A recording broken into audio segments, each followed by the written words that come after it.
Good morning student. आज हम पढ़ेंगे induction watt meter. Induction watt meter क्या होता है? This meter works on the principle of induction. Induction watt meter क्या होता है? हमारा इंडक्शन के प्रिंसिपल पर वर्क करता है।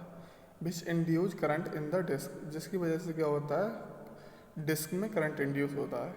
So it is use on AC supply only. इसे हम सिर्फ AC सप्लाई में ही यूज कर सकते हैं और DC सप्लाई में यूज नहीं कर सकते।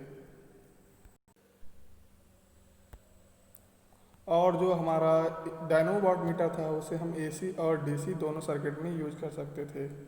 अब इसका देखते हैं construction of induction watt meter. Induction watt meter has two electromagnetic coils.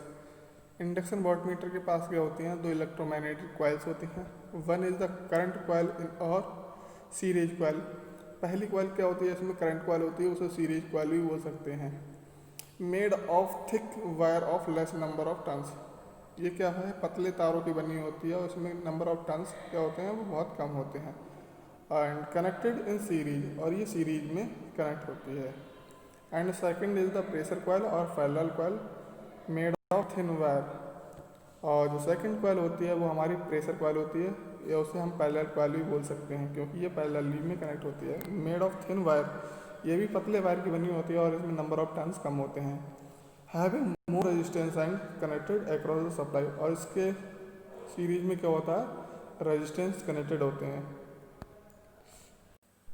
N aluminium disc placed between two electromagnet with the help of spindle and jewels.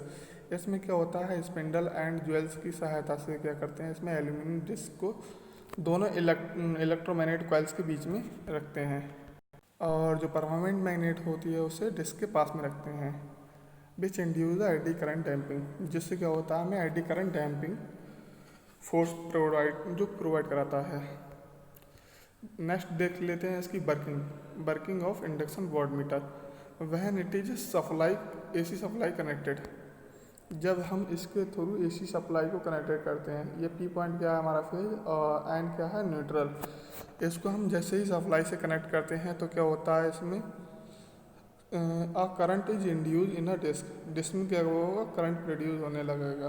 किसके द्वारा? इंडक्शन इफेक्ट की वजह से।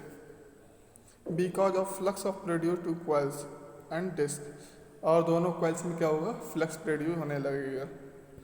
और deflecting force is produce which moves, जिसकी वजह से क्या होगा, इसमें एक डिफ्लेक्टिंग फोर्स प्रोड्यूस होगा और हमारी डिस्क क्या होगी, वो मूव करने लगेगी। Moves the disc into particular direction, एक पर्टिकुलर डायरेक्शन में क्या करेगी, वो मूव करने लगेगी। And indicates the reading through scale, और एक स्केल के थ्रू क्या करेगी। And pointer fitted with the disc, और जो हमारा पॉइंटर होता है वो डिस्क के साथ जुड़ा हुआ होता है।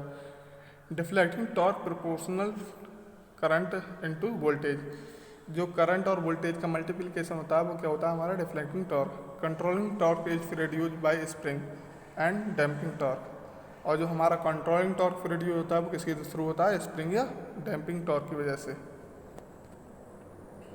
नेक्स्ट हम advantage and disadvantage of watt meter के देख लेते हैं। सबसे पहले देख लेते हैं advantage.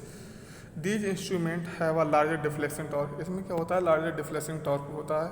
And therefore are unaffected by stray magnetic field, जो कि मैग्नेटिक फील्ड से अनअफेक्टेड होता है।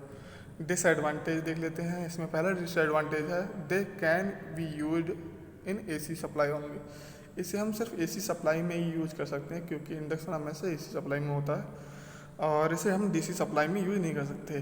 सेकंड हमारा है, this power consumption is high, इसमें जो पावर का कंजप्शन होता है, जो पावर का ज़्यादा खर्च होता है, इस वजह से ये इसका डिसएडवांटेज है। थर्ड हमारा है, they have a heavy moving system and less accurate, इसमें बहुत ही ज़्यादा हैवी मूविंग सिस्टम है और एक्यूरेसी भी इसकी कम होती है, इसलिए ये इसका डिसएडवांटेज है।